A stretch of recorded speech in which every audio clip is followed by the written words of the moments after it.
Good evening, everyone. I'm Elizabeth Vargas, and you are looking live at the White House, where President Trump is hosting lawmakers for the annual Congressional Picnic. We're expecting the president to speak any moment now, and we'll take you there live when it happens. But on the other side of that screen is Los Angeles County, where it's not just ICE protesters who are getting handcuffed in the streets, but it's the state's own United States senator who today was wrestled to the ground and handcuffed in a press room in front of a White House cabinet official. Guys, ready? And balancing. Sir, hands up. I'm Senator Alex Padilla. I have questions for the secretary, because the fact of the matter is a half a dozen violent criminals that you're rotating on your I also want to hands off. How many of our ICE agents have been docked? On the ground. Hands behind your back. Hands behind your back. If you don't my hands, go ahead, put behind my back. All right. Cool. One hand. Lay flat. Lay flat. Other hand, sir. Other hand.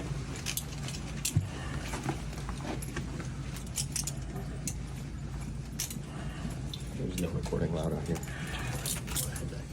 I do not know. That man on the floor is California Democratic Senator Alex Padilla, an elected official forcibly removed, shoved to the ground, and then handcuffed after interrupting a briefing with Homeland Security Secretary Kristi Noem and the press. A DHS spokesman said the Secret Service agents thought he was an attacker and, quote, acted appropriately. Noem later added in an interview that she spoke with Padilla for 15 minutes after the incident and told him no one realized who he was when he, quote, created a scene. You do, however, hear Padilla several times identify himself very clearly in that video as a senator. In his own press conference after his removal, Padilla said he was there peacefully to ask a question. I was not arrested. I was not detained. I will say this. If this is how this administration responds to a senator with a question, if this is how the Department of Homeland Security responds to a senator with a question, you can only imagine what they're doing to farm workers, to cooks, to day laborers out in the Los Angeles community and throughout California and throughout the country. In a moment, we're going to go live to the streets of Los Angeles to see what's going on there. But let's begin with NewsNation's Joe Khalil live for us on Capitol Hill. Joe, I know you and I have both been parts of lots of press conferences on Capitol Hill and in state capitals around the nation. Having people come in and heckle or interrupt is a very common occurrence. I don't think I've ever seen something like that happen. I don't know if you have either, but there's unsurprisingly, a real partisan divide in the reaction today on Capitol Hill.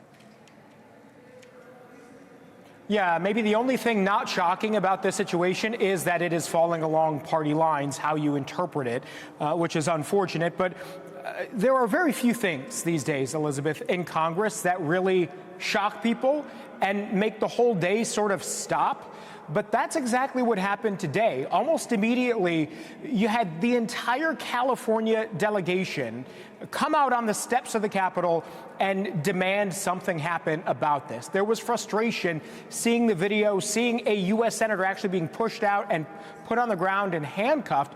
It really shook people, I think, in a way that, maybe we didn't expect. So what Democrats generally were saying about this was they felt like it was a symptom of a larger problem. Some Democrats described it as the administration leaning into authoritarianism. I know Republicans will disagree strongly with that, but that was the sentiment we got from a couple of Democrats today that we talked to.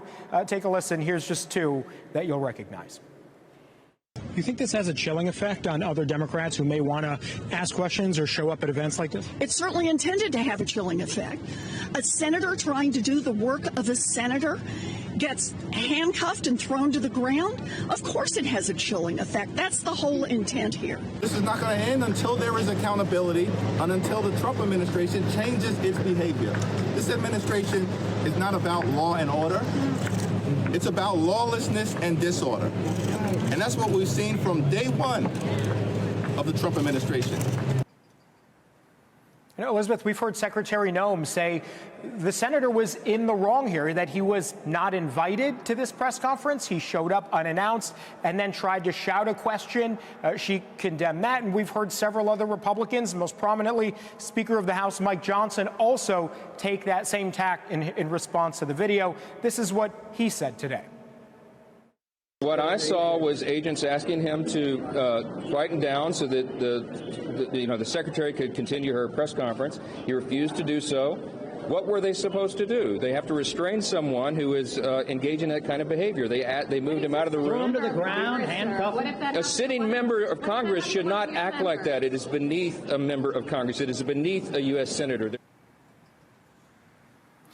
So, Elizabeth, we were asking, what does accountability look like? Democrats demanding accountability. They told us at the very least they want to see an investigation here in the halls of Congress on this incident. The problem with that is Republicans control Congress, and it's very unlikely they will launch any kind of actual investigation or probe into the scenes that you are seeing here today. All right, Joe Khalil reporting from Capitol Hill. All right, to the streets of Los Angeles now, where this was all taking place, actually. 700 Marines are expected soon to join thousands of National Guard troops as immigration raids and the protests against them continue.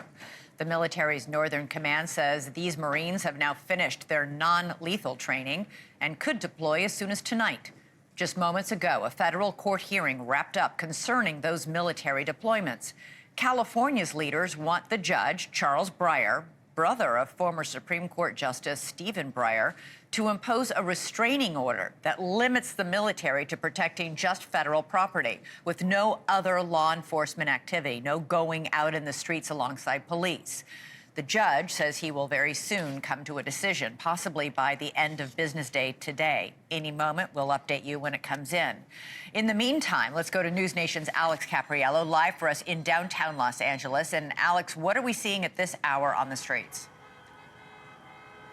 Well, it's very interesting, Elizabeth. Day in and day out since I've been here in Los Angeles, we've seen these protests gather outside this federal complex, which holds the detention center as well as the courthouse. Typically, it starts out as a simmer, then it becomes a bubble, and eventually a boil. Right now, I would say we're at the bubbling point where more and more protesters are gathering out here. You're now seeing all of a sudden cars that are essentially blocking traffic. There's a white SUV in the distance. The driver wearing a black shirt and a blue Dodgers cap. He has parked right here in front of this large crowd of protesters blocking traffic. And when stuff like that happens, well, that's when it catches the attention of the Los Angeles Police Department, as well as these other federal authorities that are here on this property, including the National Guard and various members of the Department of Homeland Security. It'll be interesting to see just how quickly law enforcement responds to this one driver and these protesters who are now beginning to get off the sidewalk where they've been for the majority of the morning and into the street, which ultimately requires some sort of intervention. So something that we're going to be monitoring here outside the federal complex. As for what else you mentioned, the hearing that happened today, you're right, those arguments are over. It now is in the hands of that district judge in San Francisco who's going to weigh both sides. The federal government's argument that bringing in the National Guard was essential to protecting peace versus the state of California, who said that that is a gross overreach of federal authority. The judge says that he will reach that decision, quote, very soon. He even says by later this evening.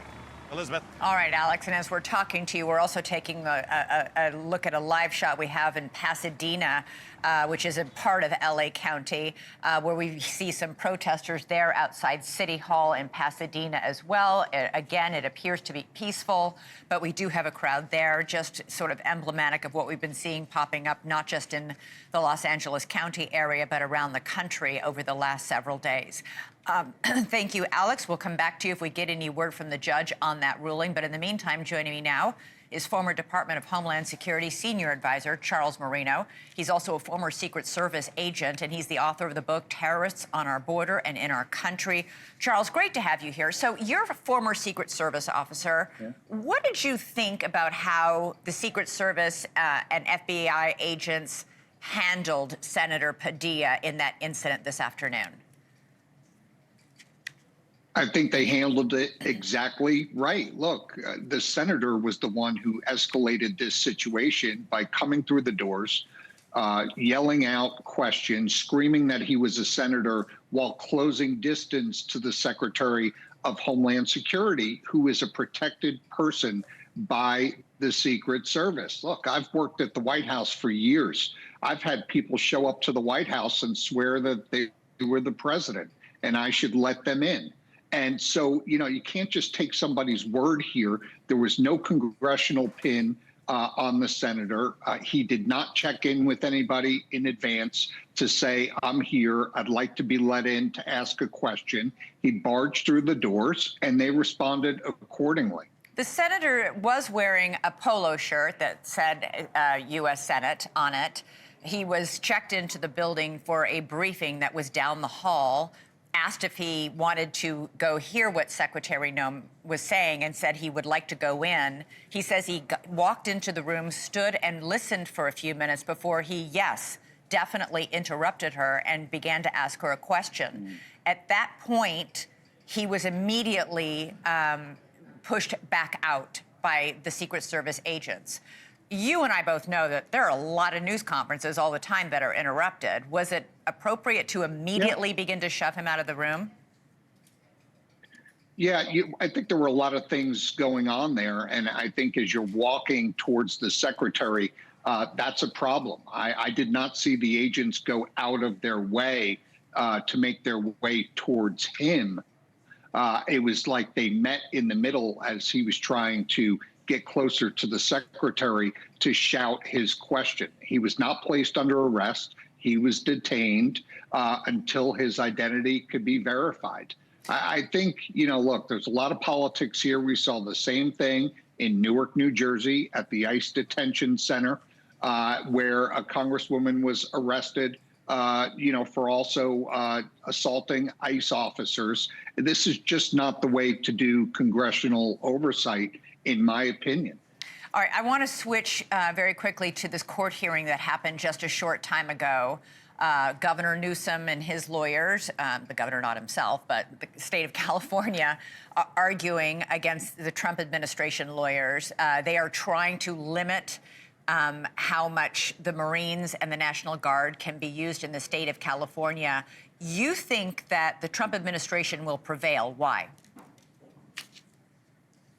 Well, they've already prevailed on Title X with respect to the National Guard by a judge, again, a Clinton administration appointee. President Clinton, for historical purposes, was also considered to be an immigration hawk. So I would imagine this judge was in line with the beliefs and policies and political siding of the Clinton administration when appointed. So not a surprise. But, the question is the 700 active duty Marines that are coming in, will they fall under the Title X operating procedures, which is historically to provide protection, not participate in arrests.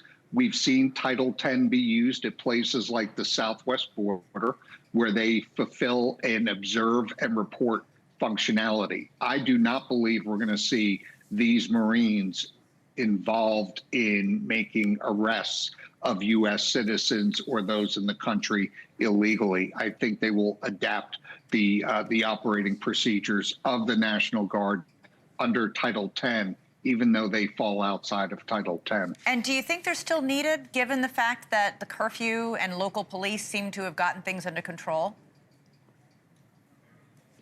Well, if you look at how this started, Elizabeth, the police chief of L.A. was very clear in front of the national media when this first started to say that his department was simply overwhelmed. And I think his that exact provided quote the was, opportunity. "We were overwhelmed by the number of protesters." That was on Saturday. Yeah. But he has, in a sense, you're right, he did say that on Saturday, but he has since said several times very clearly in press conferences, we have this under control. We don't need any help. Well, if you recall, prior to him saying we don't need any help, the political machine, the governor and the mayor, turned on him and said he never should have said that. So we've got politics at work within the state of California I don't think they were too happy with their police chief when he came out and said that, when that was in fact the reality on the ground. Look, federal agents were hunkered down at that federal building for well over 2 hours. And I think we're going to find that Mayor Bass held up that response for local police to aid them. Charles Marino, really appreciate you coming on tonight. Thank you for your perspective. And joining me now is Los Angeles County Supervisor Lindsay Horvath. Lindsay, your reaction to what happened with Senator Padilla and any reaction you might have to our esteemed guest who was just on. Well, it is horrifying and shameful to see what would happen to a United States senator who is simply doing his job. If you are a citizen in this country watching a United States senator be taken down by security in a room simply for asking a question after identifying himself as a United States senator, simply asking the question that all of us are asking here on the ground. Why are you here? Why are the Marines being brought in? Why is the National Guard being brought in? We are here to protect our people, and all this presence is doing is escalating a situation that is absolutely otherwise under control by local law enforcement. What is escalating and contributing to the chaos is this federal government. But before we get to that, just on what happened with Senator Padilla, it wasn't like this was a press conference anybody could wander into that was open to the public. Reporters were invited. They had to register. They had to go through security to get in. The senator was not invited, and he did walk in and then interrupt the secretary as she was speaking. And it was her security detail that almost immediately began wrestling with him. Republicans say, I just want to give you a chance to respond. Republicans are saying this was a stunt and that it is him that should be disciplined. That's absolutely absurd as well. He is the senior United States Senator of the state of California. He has been working with this administration while we have been suffering this entire year because of the effects of the fires and all of the storms that we have faced. He has been leading our state nobly and protecting all of our residents, not discriminating based on Republican or Democrat, but showing up to protect our community members and stand up for our state. And then identified himself in the room to a secretary. So this isn't the first time they've met each other. It's not like he's a perfect stranger. He is our senior senator from this state, simply asking that the secretary, who is supposed to be in charge of security, actually be interested in the issue of safety on the ground. They are not interested in safety when they go out of the chain of command to call in Marines and National Guard for a duty that many of them don't really understand on the ground why they are here. These are folks who just recently were stationed in the Palisades area in my district on behalf of the fires. And they are now being asked to turn against their own community members. It is absolutely abhorrent what is happening on the ground. All right. Lindsay Horvath, I'm sure we will have you back. I don't think this is going to end at any point soon. Really appreciate you coming on tonight. Thank you. Absolutely. All right. President Trump is now speaking from the White House. Let's listen into his remarks to Congress and their families assembled on the lawn. But that's okay. They wanted to be here, but I just want to thank all of you, and I want to, in particular, thank Speaker Mike Johnson. He's doing an incredible job. And all of our other colleagues on both sides of the aisle for your service to America. That's what it is. It's service to America. For more than half a century, the White House Congressional Picnic has served as a special night for Republicans and Democrats to put politics aside, if that's possible. Is that possible? I think so, right? For at least about an hour, and come together with our families and give thanks and privilege to all of those people. And I want to really, in particular, thank all of the people that so beautifully serve our country, and that's exactly what you're doing. Everyone here works incredibly hard, and your loved ones, they make just these tremendous sacrifices, enormous sacrifices, frankly. And I want to thank you all. The exceptional dedication to our country is unparalleled. We're gathered at a truly exciting time for our nation. The USA is now the hottest country in the world. They just came back from the Middle East, and the King of Saudi Arabia Qatar, we have a great leader of Qatar, as you probably know, and UAE, all leaders, great leaders, frankly, and they all said the same thing. They started it off, they said, America is the hottest country anywhere in the world, and it is. And if you think about it, 7 or 8 months ago, we were cold as ice. We weren't hot. We were a laughing stock, and now we're hot as can be. They all respect us. We actually came home, you'll be happy to hear, $5.1 trillion we brought back with us from the Middle East. So that's an all-time record by far. But the USA is now really on a path that's, I believe, unparalleled. Trillions of dollars of investment are pouring in. Incomes are soaring. Grocery prices are way down. Gasoline prices are way down. Energy prices are down. Mortgage rates are down. And inflation is down. Other than that, how are you doing, right? They've been talking to me, do you think you can get the prices down? We did it, every single one of them. And last month, we cut the trade deficit. You saw that 2 days ago. It was just announced. The trade deficit was cut in exactly half. And that was all done in a period of 4 months.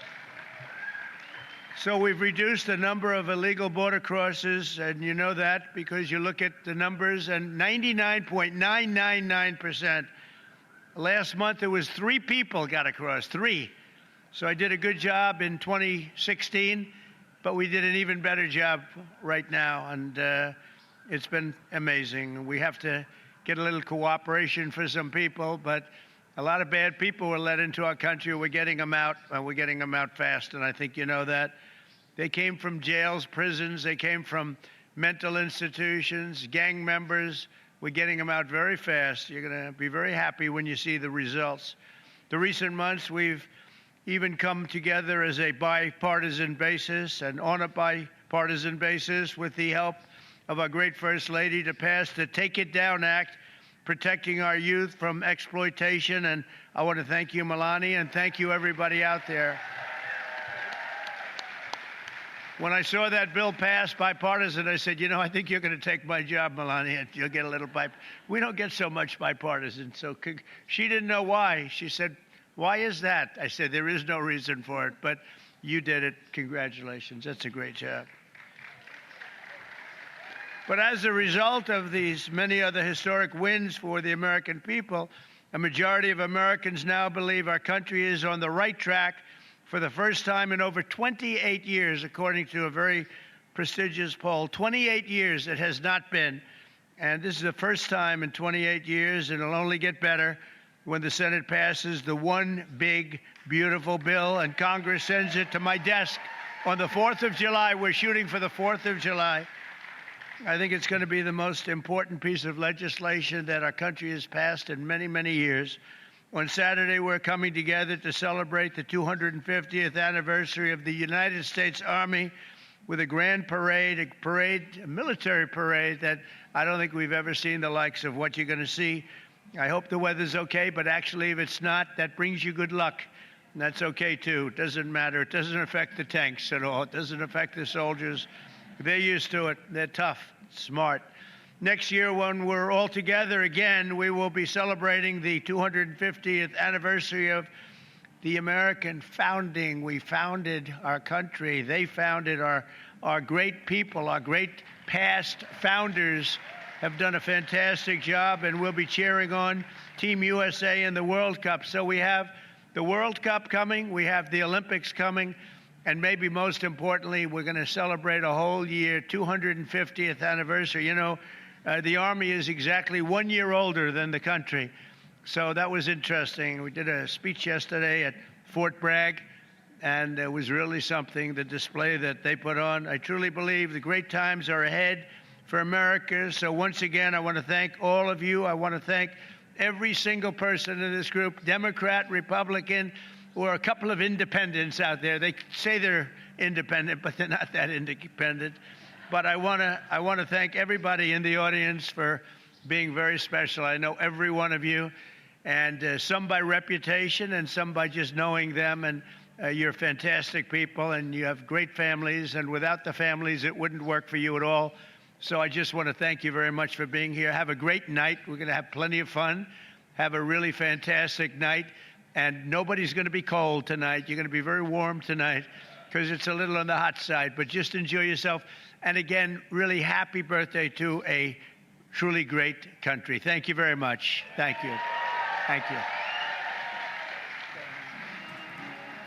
All right, President Trump and the First Lady Melania Trump on the balcony there addressing members of Congress and their families who've assembled on the lawn there for the traditional annual summer picnic that the president typically holds. You heard him say in the very opening remarks, this is an hour when we can put politics aside. Gonna be hard to do at this time and what's going on right now. NewsNation's White House correspondent, Robert Sherman, joins us live from the White House. Robert, this is typically, historically, a bipartisan affair. Members of both parties are invited by, whoever happens to be president at the time. Do we have members of both parties there tonight? Yeah, it looks like it, Elizabeth, and particularly a name that was there that we saw right off the top was Senator Rand Paul of Kentucky. I mean, there was a lot of back and forth about whether he would be here or not. He came out and said that he contended that he was uninvited to this event, and the president had to come out publicly and say that he was invited. Of course, there's all this back and forth with the One Big Beautiful Bill, and Senator Rand Paul of Kentucky has been one of the most outspoken voices against that One Big Beautiful Bill. The president made mention of that here today, about how important that was in order to get that done. But you brought this up, Elizabeth, but as the president is talking about putting politics aside, there's a lot going on in the background here. There's a situation in Los Angeles. Right. There's all of the building tensions in the Middle East as well. And then there's the fight for the One Big Beautiful Bill. So a lot of moving pieces behind this picnic here, Elizabeth. Robert, very quickly, he wants that One Big Beautiful Bill by July 4th.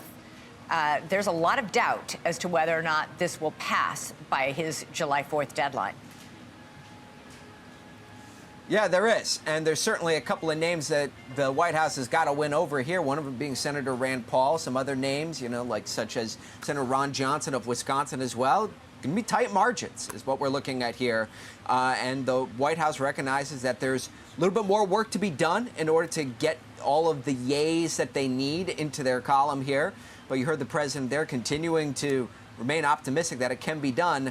But, of course, it still seems as though there's a bit of meat on the bone for the White House on that one, Elizabeth. We shall see. Robert Sherman live from the White House for us tonight. Thank you so much. Coming up for us, one passenger walks away nearly unscathed after a Boeing Dreamliner bound for London crashes and kills nearly 300 people in India. With the wreckage still smoldering, could clues to what caused the crash be found in videos of the plane's takeoff? Plus, the cure for alcoholism may be closer than we think. Researchers are asking people with alcoholism to take part in a brand new study of Ozempic. Yes, the weight loss drug. Might that drug finally give millions facing addiction hope?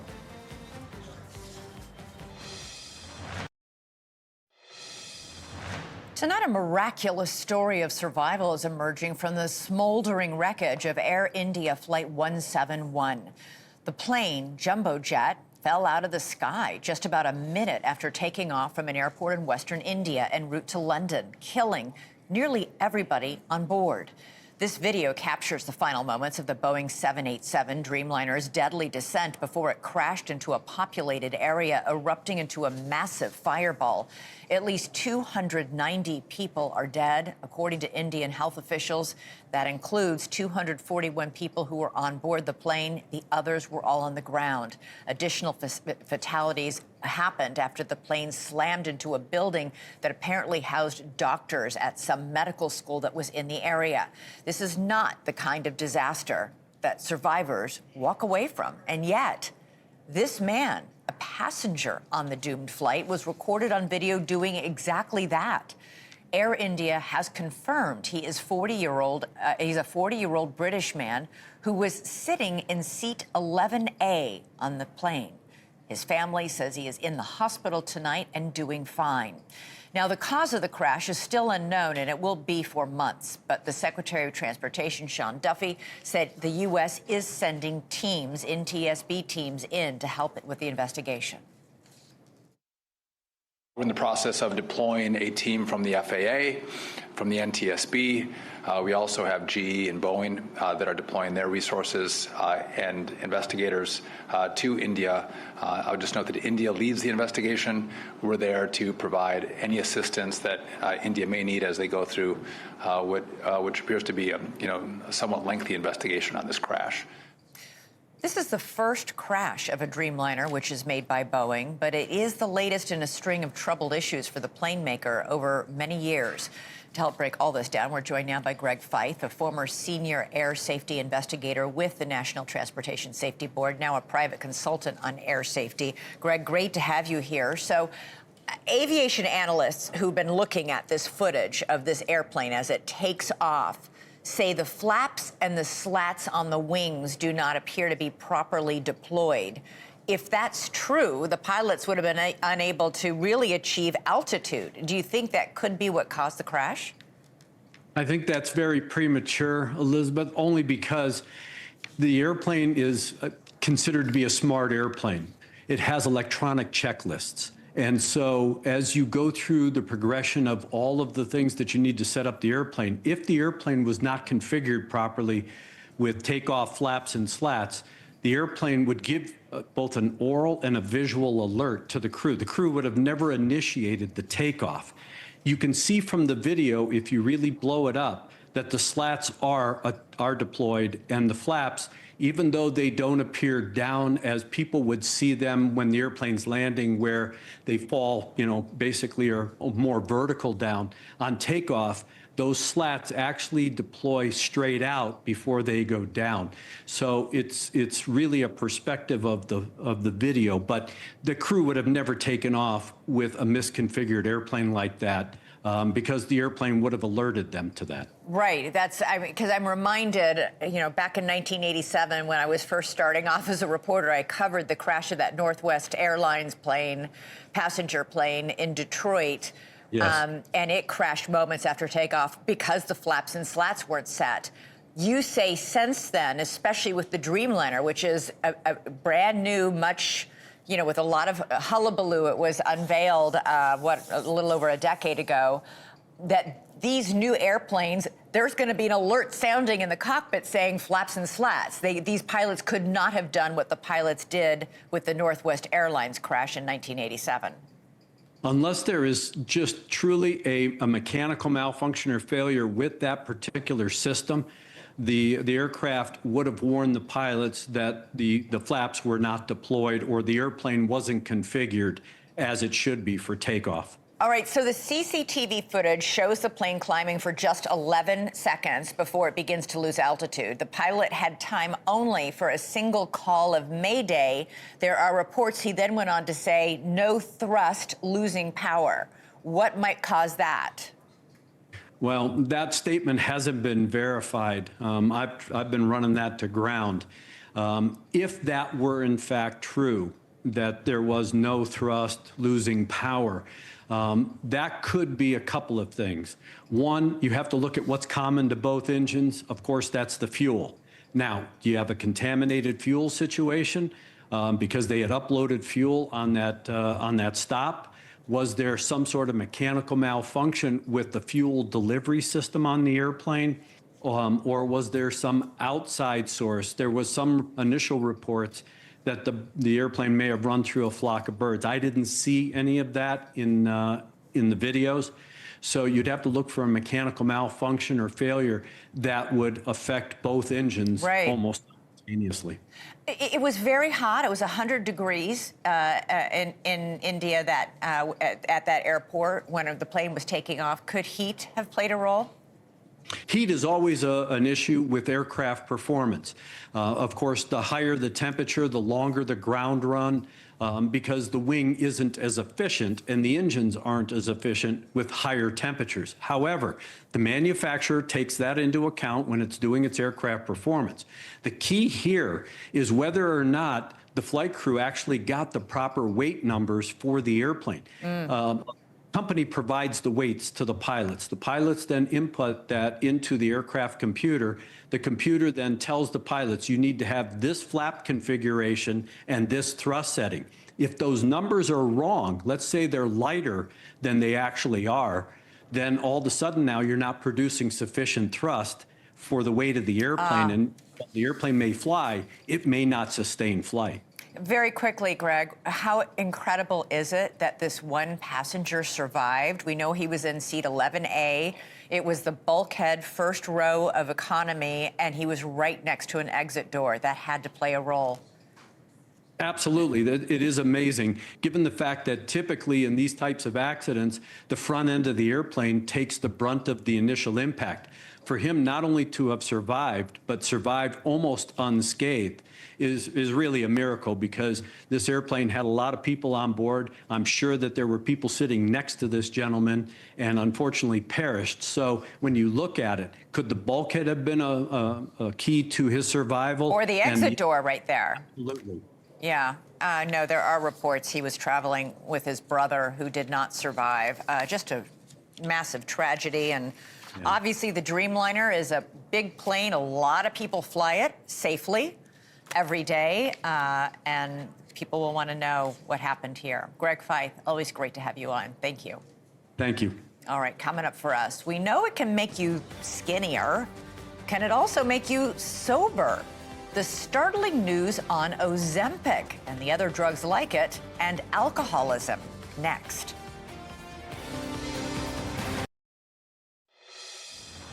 Could the most popular weight loss drug double as a treatment for alcoholism? There's a brand new clinical trial studying just this and whether Ozempic and drugs like it could be the first real medication to cure alcoholism. There have already been reports that people using Ozempic and Mounjaro and Wegovy are losing their desire to drink. But it's all anecdotal right now. It would be a game changer if it turns out to be real for those who are desperately trying to break the chains of alcohol addiction. Here's the science. Drugs like Ozempic and Wegovy are used to treat type 2 diabetes and obesity. The medicine mimics behaviors of the natural hormone GLP-1. That hormone controls our appetite and it regulates our blood sugar. An unintended consequence of taking these drugs appears to be that people on Ozempic are drinking less alcohol. They say their urge to drink alcohol has been dramatically reduced. Well, joining us now with more on all of this is Pat Awesome, a Vice President of Content Development with the Partnership to End Addiction, and Dr. James Basante, an addiction specialist and Chief Medical Officer at Santa Fe Recovery Center in New Mexico. Great to have both of you with us. So, Pat, so far this is just anecdotal from people who are overweight and trying to lose weight. The drug for them reduced binge drinking by 50%, which is high. This study that is starting now is the first study that tests people who are of normal weight and who do actually suffer from alcoholism. So it's a great study. There actually was one other one that was completed in 2024 that asked people who were not interested in getting treatment for alcohol use to try the drug, and they were given it for 9 weeks. And what they found at the end is while it didn't decrease the number of days that they drank, it decreased the number of drinks that they had when they were drinking, and it really helped with cravings, as well as, on a side note, getting them to smoke fewer cigarettes. So all of that was really great. The newer study is STAR. So it is a study on reducing alcohol use for people who are of normal body weight. 18 years old. They have to go to Baltimore to a NIDA facility, National Institute of Drug Abuse, for, I think it's up to 5 months. It's every week for 5 months. Mm-hmm. They will either get a placebo, which is a saline shot, or they'll get the actual medication. And they're going to look at things like, is the medication tolerable? What dosage level do you need? And things like that. Listen, if this doctor works, this new study, The difference is this new study is testing people who say they actually have problems with alcohol, as opposed to people who are trying to lose weight or, anything else. They're gonna test how it affects their cravings. They're literally going to put an alcoholic drink in front of them and let them smell it and see if they can easily resist it. Yes, I think this is exciting. We're learning a lot of new exciting things in addiction medicine. Medications originally designed for weight loss and diabetes, like semaglutide, also known as Ozempic, are showing promise in treating addiction. Not just alcohol, as mentioned, tobacco addiction is also being shown to be reduced when people are on these medications. So it's exciting. The data is still early. I want to be clear about that. These treatments are still considered experimental for addiction. We don't yet have long-term safety or efficacy data, and they're not covered by insurance when they're used for this purpose. And that's really important. It makes them inaccessible for many of the patients I see. So if you're someone who's thinking about changing your relationship with a drug like alcohol, it's important to know that there are proven safe options out there. There are FDA-approved medications like naltrexone, acamprosate, that are supported by years of research that are typically covered by insurance. So while this, new randomized controlled trial is very exciting for me, I'm familiar with the data that already exists for Ozempic, there's already evidence-based help out there that's available, and it works very well. Right, but naltrexone, this would actually, I don't need to tell you if you're in the addiction recovery field. Full disclosure, I work with Pat. I'm also on the board of directors for the Partnership to End Addiction. There are a lot of people who are desperate for that magic pill, and who think that, and with this new study, actually studying how it works on people with alcoholism, not just people who are like, oh, maybe I want to drink less. I don't know. That's not the way an alcoholic talks. They're driven to drink, sometimes against their own will, it almost seems. So it could be a game changer if these drugs happen to work well with this disease that afflicts millions of people. Absolutely. You're exactly right. We need more tools in our tool belt to treat addiction. Alcohol, tobacco, they're leading causes of preventable death in the United States of America. So any movement on these two chronic diseases is enormous for public health, for the lives and well-being of so many people affected by them. I always caution people against the idea of a magic pill. I'm also a board-certified internal medicine doctor, and every chronic disease I manage, like alcohol use disorder, folks are looking for a magic pill. This is a really complex disease that affects different people differently. So while I always look for a medication that's going to be helpful in helping people change their relationship with a drug like alcohol, rarely is there a magic pill or one medication that's going to solve this person's issue if they have problem use of a substance, but it is a very helpful tool in their tool belt, oftentimes coupled with behavioral health interventions and other evidence-based treatments that work very well. Pat, we don't know the long-term effects. This is the same danger for folks who are using these drugs to lose weight. Here's the problem. We don't know the long-term effects of these drugs because they're brand new. We also know they're very expensive. A lot of people, have the funds to pay for that, but a lot of people don't. And you have to take them for the rest of your life. The reports are the minute you stop taking the drug, you gain all the weight back. So that raises the question, would that mean the minute I stop taking Ozempic, would a person want to drink alcohol again?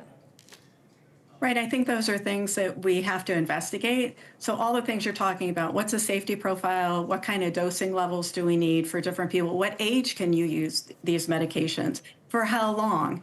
So all those different things are going to come into play as we continue to do these trials.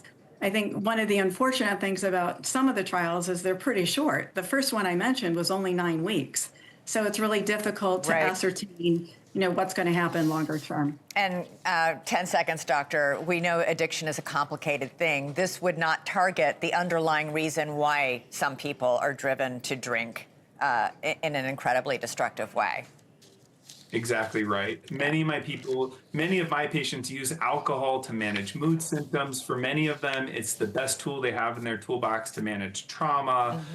So again, this medication, this is exciting. I'm always excited to hear about new therapeutics. But again, it's one piece of the puzzle when we talk about addiction. All right, Pat, awesome. Dr. James Basante, great to have you both on. Thank you so much. Thank you. All right, coming up for us, we are looking at day 7 now of protests in Los Angeles and, frankly, around the country. Chris Cuomo joins me live next to talk about the latest.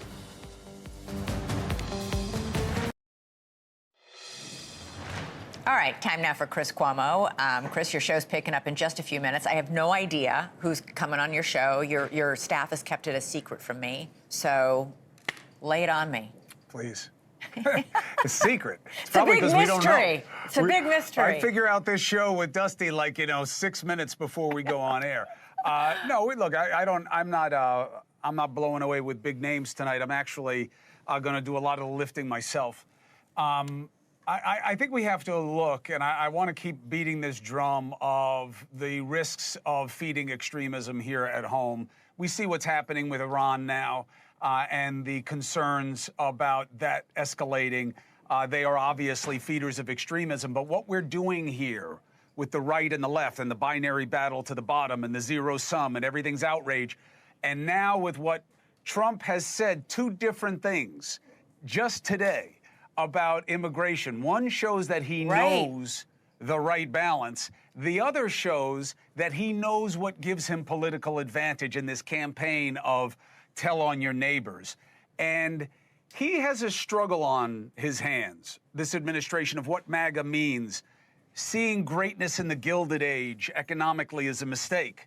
Seeing greatness in the McCarthy era, which seems to be where more and more of his policy think is heading, is also a mistake, and I'm laying that out at the top of the show. All right. I'm looking forward to hearing it. Have a great show. Thank you for watching. Subscribe below and download our NewsNation app right now on your phone, and you will get fact-based, unbiased news for all Americans.